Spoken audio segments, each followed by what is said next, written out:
Hello বন্ধুরা, তো দেখো আমি আধা আধি রেডি। আমি যাব আজকে বাজারে। তা এই ব্লগটা ছিল বাপের বাড়িতে গেছিলাম তার 2 দিন পরের। তো কী কারণে রেডি হচ্ছিলাম আস্তে আস্তে সবই জানতে পারবে, একটু ধৈর্য ধরে ব্লগটা দেখো।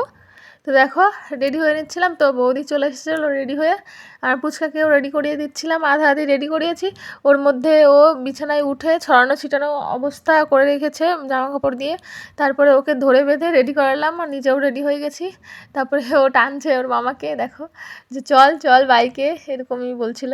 মানে বাইক দেখলে ও পুরো একদম উত্তেজিত হয়ে যায় যে যাবে উঠবে, এরকমই মানে ফাজলামি করে প্রচুর। তারপরে দেখো বের হয়ে গেছি। কোথায় যাচ্ছিলাম? তো দেখো আমরা যাচ্ছি না আমাদের বাজারে কিছু জিনিস কিনবো। কিছু বলতে কি একটাই মেন জিনিস, তার উদ্দেশ্যে কিছু জিনিস কিনবো, সবই দেখতে পারবে। তো দেখতেই পাচ্ছ কি এটা, সোনার উপর দোকানে গেছিলাম। কি করতে গেছিলাম কি বাড়িতে গিয়ে সব দেখাবো, দেখতে থাকো। আর এইদিকে দেখো যাওয়ার পথে ফুচকা দেখেছিলাম, তো ফুচকা খেয়ে নিলাম।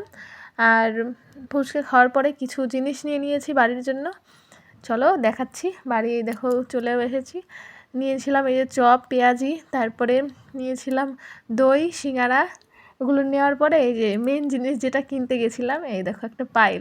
তো সোনার উপর দোকানে যেহেতু গেছিলাম, সোনার তো যে সেটা আমরা কিনতে পারবো না, ওই জন্যই রূপোর একটা পায়েল নিতে চেয়েছিলাম, চিকন একদম পাতলা চেনের মধ্যে, যেটা পাইনি, এটা নিয়ে চলে এসেছিলাম। তো কেমন লেগেছে জানিও। টাটা।